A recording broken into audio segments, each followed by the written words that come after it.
Thank you. Thanks.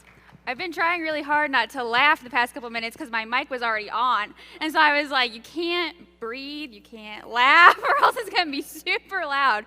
So I'm glad that finally got to get out.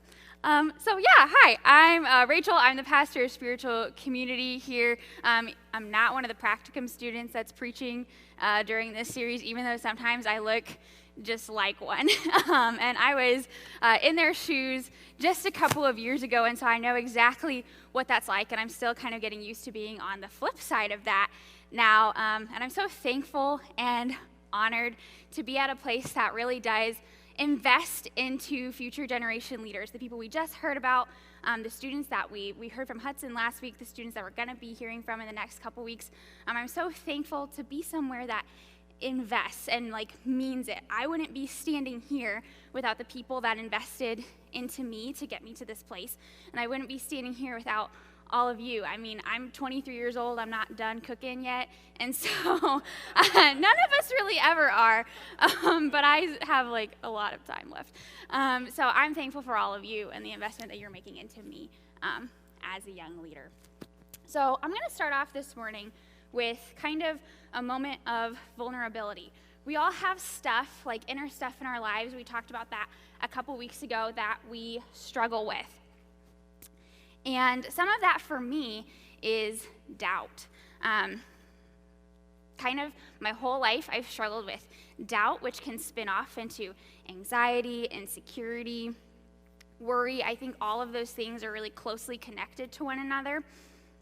And I've known that I've had this doubt problem, if you will, for a while. And so knowing about it has actually helped me be really active in pursuing a life of faith and courage and living a life that is not overwhelmed by my doubt.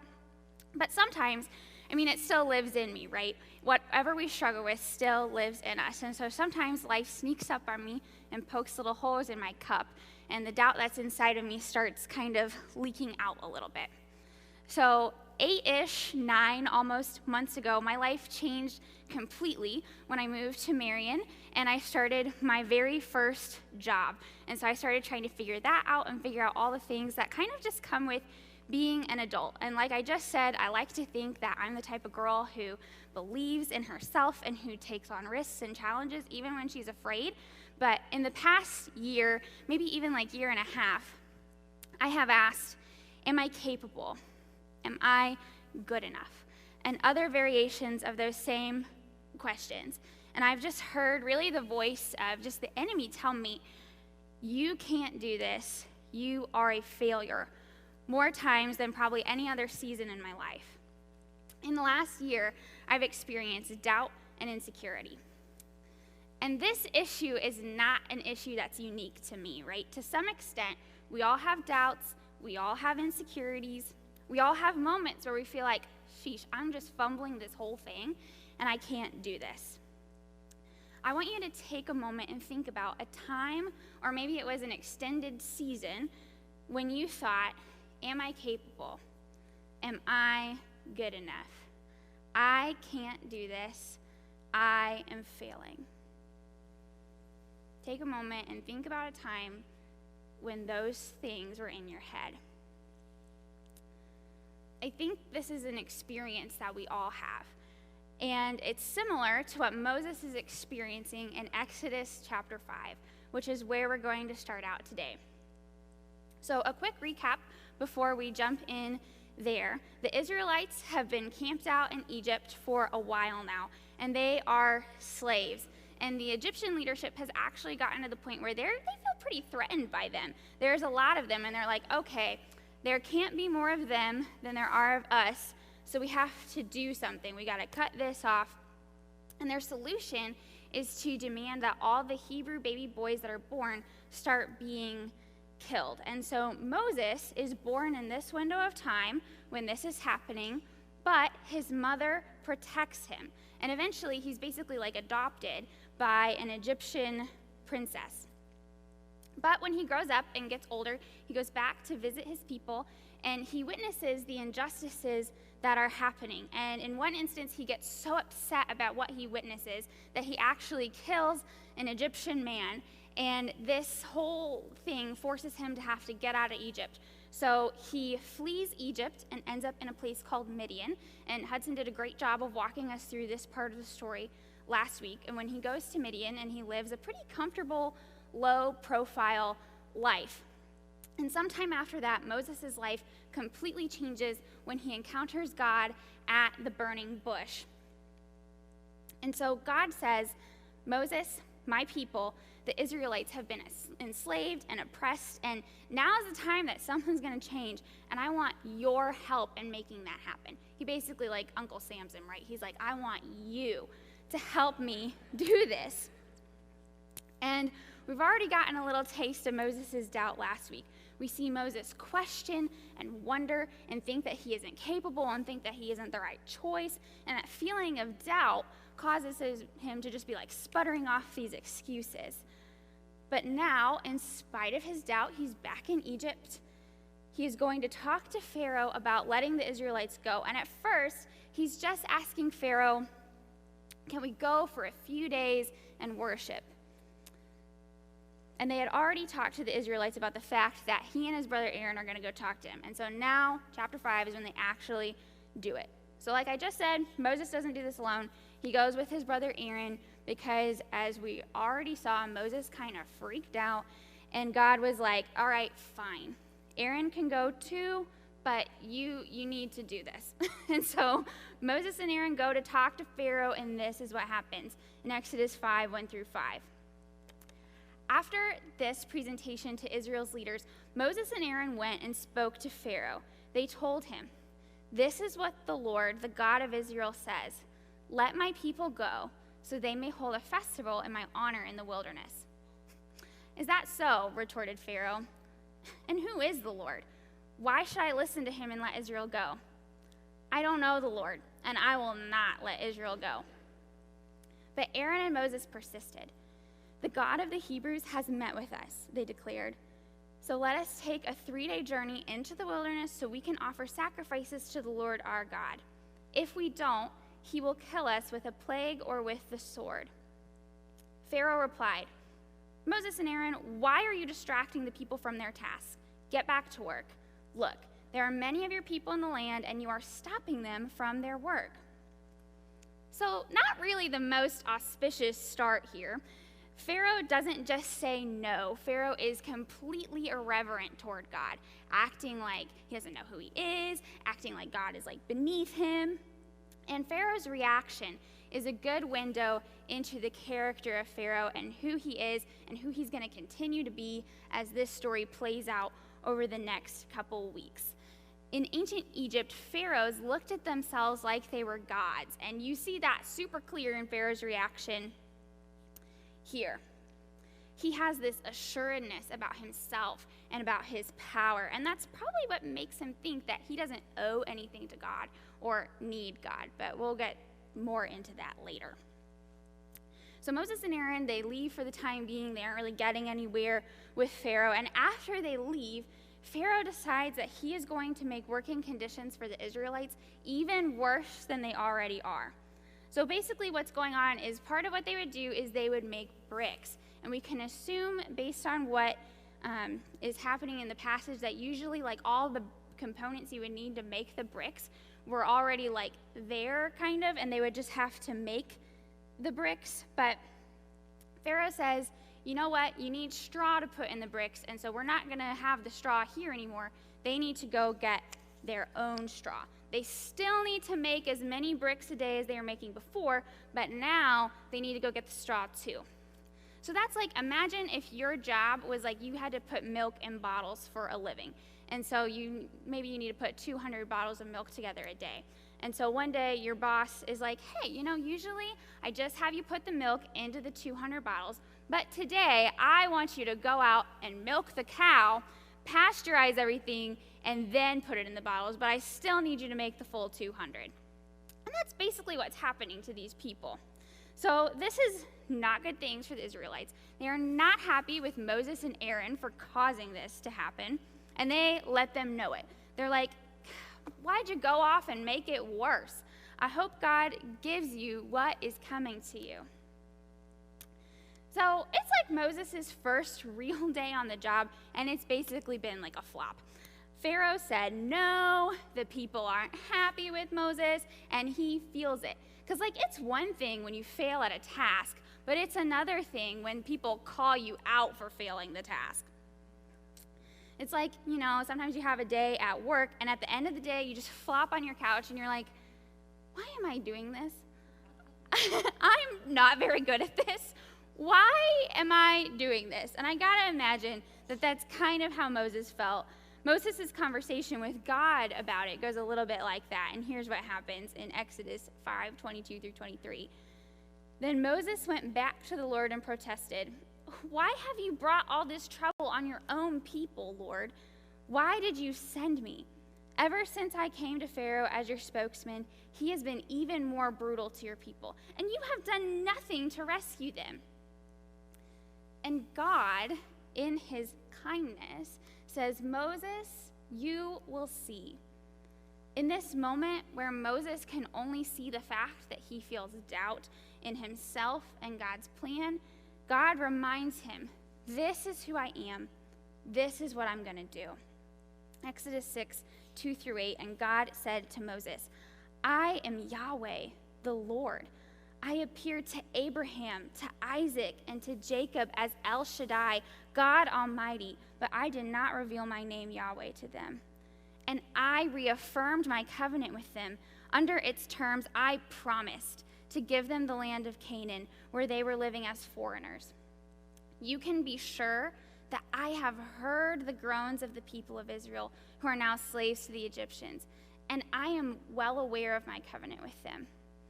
Therefore, say to the people of Israel, I am the Lord. I will free you from your oppression, and I will rescue you from your slavery in Egypt. I will redeem you with a powerful arm and great acts of judgment. I will claim you as my own people, and I will be your God. Then you will know that I am the Lord your God, who has freed you from your oppression in Egypt. I will bring you into the land that I swore to give to Abraham, Isaac, and Jacob. I will give it to you as your very own possession. I am the Lord." It's powerful. That's a lot of things, but one of those things that is grace. That God doesn't say, that God gives that response to Moses instead of saying, "Moses, suck it up, quit your doubting, it's annoying, get it together, stop it with all these feelings because we got stuff we got to do." This is the love of God that he reassures. He says, this is who I am. That he doesn't dismiss. That he says, this is what I've promised, and I will do it. This is his goodness, that he says, I will do more than allow you to go to the wilderness for a few days. I will set your people free. His intentions are clear. He never leaves his people guessing. He never leaves us guessing. Does God always tell us how these things are going to happen? No. Even if we wish he would. God doesn't necessarily throw up the map that has all the details and paths on it, but he does give us a direction. He says, okay, we're going this way, follow me. I think about all the times where I've been following my dad somewhere, and I've known where we're going, but I haven't really known how we're going to get there. But my dad knows where we're going, and he knows how we're going to get there. So all I have to do is follow him. That's all I have to do. And granted, sometimes that's tricky because my dad is not the most consistent turn signal user. Sorry, Dad. But the point is, I can trust him. I know that he knows where we're going and how we're going to get there. And following God is a lot like that. He says, follow me. This is where we're going. All you got to do is trust me. We don't have all the details about how something is going to happen, but we can know that it will. We can know that God is a good leader, and we can know that we can follow him. Now, sometimes there are things that make trust hard. Sometimes trust is hard. It's easier said than done. Sometimes trust is hard because of something we have experienced. I am sorry if you have had the experience of having somebody in your life who, for whatever reason, hasn't been worthy of trust, who, for whatever reason, has told you that they were going to do one thing and they did something else. I know I've had that experience. I've had the experience of giving somebody my trust and then it not working out the way that I thought it was going to. I'm sorry if you have had the experience of having somebody in your life that dismissed your feelings and made you think, I have to hide my doubts and insecurities because I can't trust people with them, because it will drive them away. I'm sorry if you felt that way for even just 1 second, and I want you to know that God is not that way at all. God is not that way. Sometimes trust is hard, but God is trustworthy, irrefutably so, trustworthy. There was one time a couple years ago, I was an intern at a church down in Indy, and a part of my internship was that my intern cohort went on this trip to Toronto up in Canada, and there were a lot of things about that trip that were challenging for me. And so during that time, some of my doubt and insecurity and anxiety was really flaring up. And there was one day that I remember we were doing just a check-in with each other. We were sitting in this courtyard in this blistering heat. You wouldn't think of Canada as being hot, but in July, Canada's pretty hot. So we're sitting out there just asking each other how we're doing. And I said, you know what, honestly, guys, I'm not doing that great. I'm feeling these feelings of doubt, these feelings of anxiety. And it was hard for me to say that. I said, I feel silly feeling this way. I feel like I should just get over it. And part of the reason why I felt that way is because I had been told that before. You just need to get over it. But I said that, and I remember our trip leader looked straight in my face. I remember this moment clear as day, and said, no. How you feel is how you feel. It's not stupid. It doesn't make you less than. You don't need to just get over it. And I remember in that moment just sitting and just sobbing. First of all, because I was dehydrated and exhausted. Second of all, because my feelings were met with grace and reassurance and kindness. And God is like that. God is trustworthy. He sees you and he loves you, and he can handle your doubts and your insecurities. He can handle anything that you throw at him. And part of why we know that is because that's what he does for Moses. He does it for so many people throughout Scripture, but here we see that that's what he does for Moses. He does not give up on him. So Moses has had this whole conversation with God, and he goes and he tells the people what God said, but the people won't listen. And still the Lord tells Moses, go back to Pharaoh and talk to him again. And Moses is like, I'm sorry, God, why would I do that? My own people won't even listen to me. Why would Pharaoh listen to me? I'm not good at talking. Clearly this isn't working. Do you not see what just happened? And this is what happens next.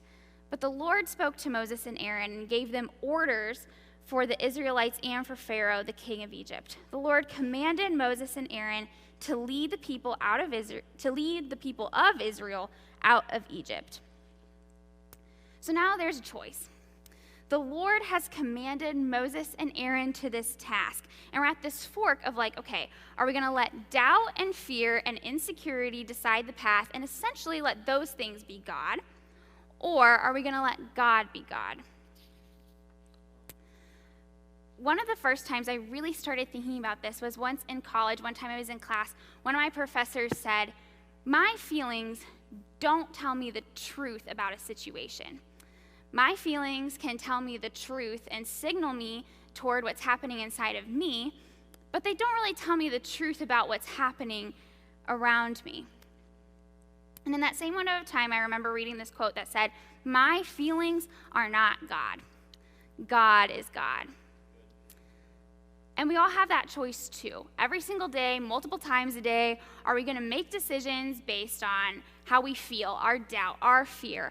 Or are we going to be obedient and step into what God has commanded us and called us to, not because we feel great about it all the time, or not because we know exactly how it's going to work out, but because he is God, because he has authority and honor, and he is worthy of our obedience, but also because we love him. It's like, again, thinking about my dad, or both my parents really. When I was a kid, if my parents asked me to do something, I would do it because I did not want to get in trouble. But now, if my parents ask me to do something, I want to do it because I love them. I want to do it because I want to help, because obedience is more than doing what's right. Obedience is an alignment of desires. And that's not always where we start out. We don't always start out wanting to do it. We sometimes have to act, and then our feelings follow. But we obey because we're commanded. But we also obey because we love. It's so crazy to me to think about my life this time a year ago.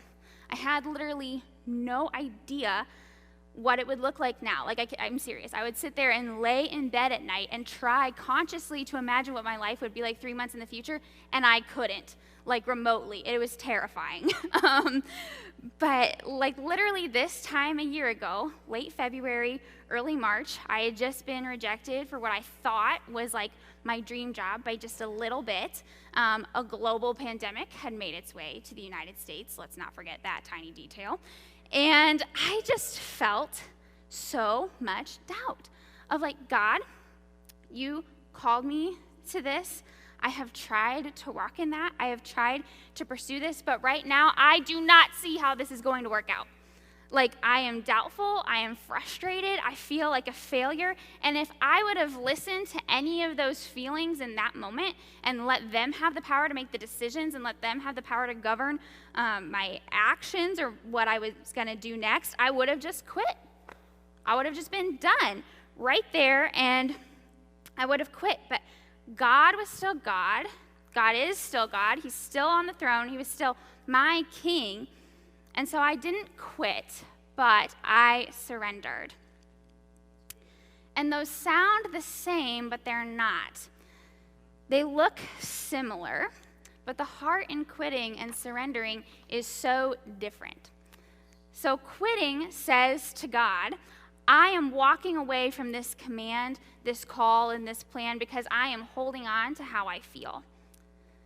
Surrendering says, God, I'm walking away from my expectation, from how I thought this command, this call, or this plan would play out. And I'm letting go of my feelings. And God, I'm giving them to you. It's back to that whole trust thing. It's saying that I trust you, God, so I'm going to obey, even if my feelings are telling me it's not going to work, even if my feelings are telling me that I'm not good enough. To reference John Wayne here, it's saying, you know what? I am scared to death, but I'm going to saddle up anyways. I have that quote on a chalkboard in my bedroom, so I see it every single day. It's saying, I'm scared to death, I'm going to saddle up anyways. And Moses does obey. In spite of the way that he's feeling, he goes back to Pharaoh, and that's beautiful because we know that it probably wasn't the easiest thing for Moses to do. But he does it anyways. And so next, God sort of lays out the game plan for how this is going to go down before it happens. In Exodus 7, 1 through 9, then the Lord says to Moses, pay close attention to this. I will make you seem like a god to Pharaoh, and your brother Aaron will be your prophet. Tell Aaron everything I command you, and Aaron must command Pharaoh to let the people of Israel leave his country. But I will make Pharaoh's heart stubborn, so I can multiply my miraculous signs and wonders in the land of Egypt.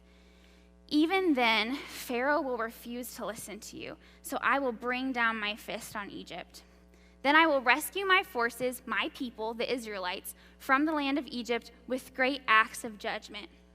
When I raise my powerful hand and bring out the Israelites, the Egyptians will know that I am the Lord. Then the Lord said to Moses and Aaron, Pharaoh will demand, show me a miracle. When he does this, say to Aaron, take your staff and throw it down in front of Pharaoh, and it will become a serpent. So God instructs him. He gives them the long view a little bit and says, Pharaoh isn't going to listen. He's going to be stubborn for a little while, but there's purpose in that. This idea becomes even more important as we move into the plagues. So basically God is like, just know this is not going to be like an immediate thing. Pharaoh's not going to be like, all right, let me get those boarding passes all ready and y'all can be on the way to the promised land, no problem. God says, I have a bigger plan than that. So just know it's going to get hard for a little while. But anyways, when you go to see Pharaoh this time, he's going to ask for a sign, and God says, this is what I want you to do. So Moses and Aaron go to Pharaoh, and everything happens exactly as God said it would. Shocking, right? And so Moses performs the sign. He performs the sign as in he tells Aaron what to do. Aaron throws the staff on the ground, and it becomes a serpent. So now if I would have been Pharaoh, if I would have been watching this, I would have been like, all right, sold. Somebody get this snake out of my palace. We're done. But Pharaoh doesn't buy it. And God said this would be the case because God is God and God knows. And Pharaoh's heart is still hard. And there are a lot of reasons I think that that's true. I think Pharaoh's heart is hard because of the choices he's made. I mean, Pharaoh was brutal. He was powerful. He was self-assured, confident to the point of arrogance, prideful, and those things harden up a heart pretty fast. When we are that sure of ourselves, we don't really think we need God. And we miss the miracles that are happening right in front of us. We miss the staffs that are turning into serpents right in front of us. Because what Pharaoh does is he mistakes this like miraculous sign as something that's almost commonplace. Because he calls in his wise men and magicians, and they can do the same trick. Which apparently I learned when I was like studying for this, that there's this one kind of snake, if you just hold it by the back of the neck, it like stiffens up, so it would look like a staff, and then like when you dropped it again, it would look like a snake again. So if that was what they were doing, then it was probably just more like, oh, this is just a natural like trick of nature or like an optical illusion more than anything else. But Pharaoh's heart is so hard that he just so quickly says, nope, I've seen this all before, not impressive. And even when the staff that Aaron throws to the ground swallows up all of the other, like the ones that the magicians and the wise men, they're like staff snake things, and demonstrates clear superiority, Pharaoh still doesn't see it. Moses doubted. Moses was insecure. Moses needed to be reassured. He didn't come off as confident. And generally, as a culture, we don't really praise those qualities. We don't be like, oh, look at him, he's so doubtful. Woo! That's generally not the attitude that we have. We don't typically praise Moses's, but we do praise Pharaoh's. We like people that are confident. We like people that are self-assured. We praise brashness and arrogance, and we call it confidence. And those are not the same thing. There's a line, and it's a fine line, but it's still a line. Those are not the same thing. When we become too sure of ourselves, when we become too prideful, when we glorify that and call that a virtue or successful, we're living in a risky place.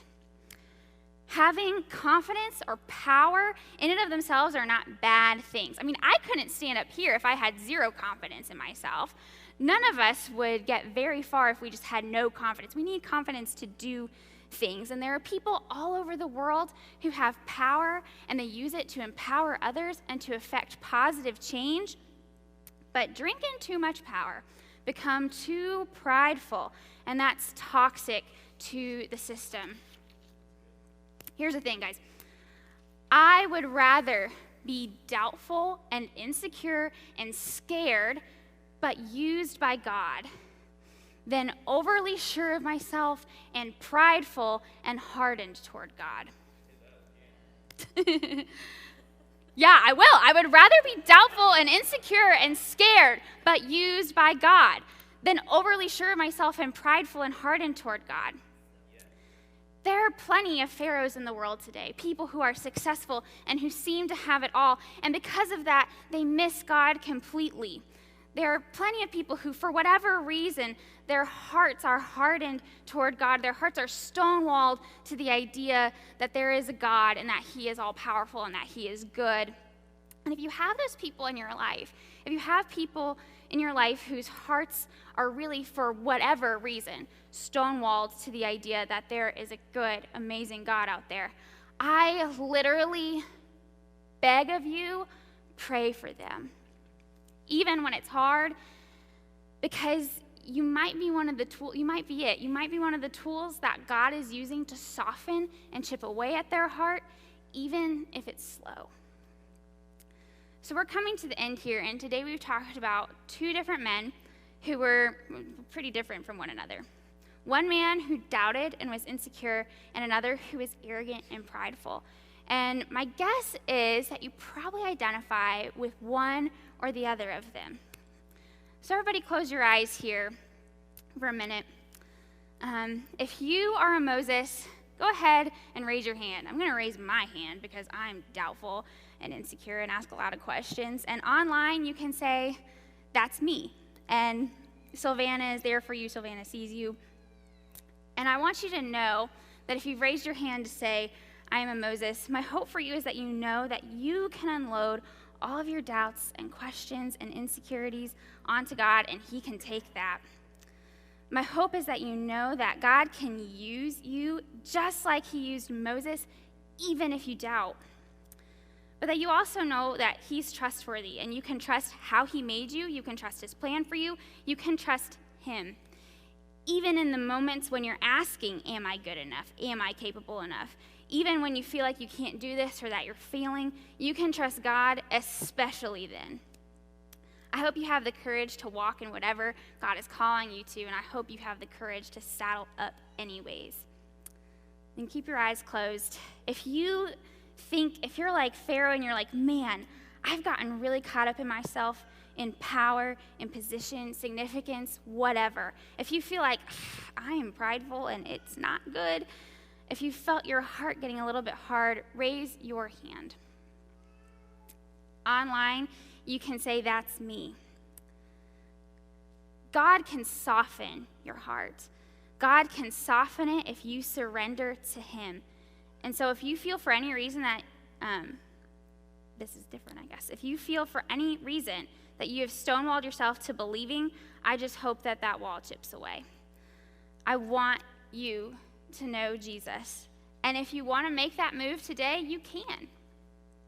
In just a second, I'm going to pray. And if you want to make that move today, all you have to do is pray with me. Dear God, today I choose to believe in you. I admit that I am a sinner who needs a Savior.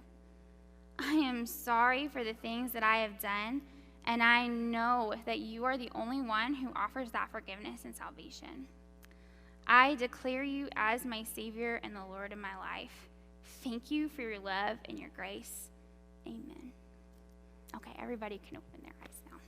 If today is the first day that you made that decision, we have something really special for you. So you can come grab it from me or Pastor David after service. Or if you're online, let Sylvana know and we can send it to you in the mail. And before you guys go, this isn't a message that's just for Sunday. This is something to keep thinking about during the week. This is something to talk about with other people. So here are the challenge and the questions to help you guys do that.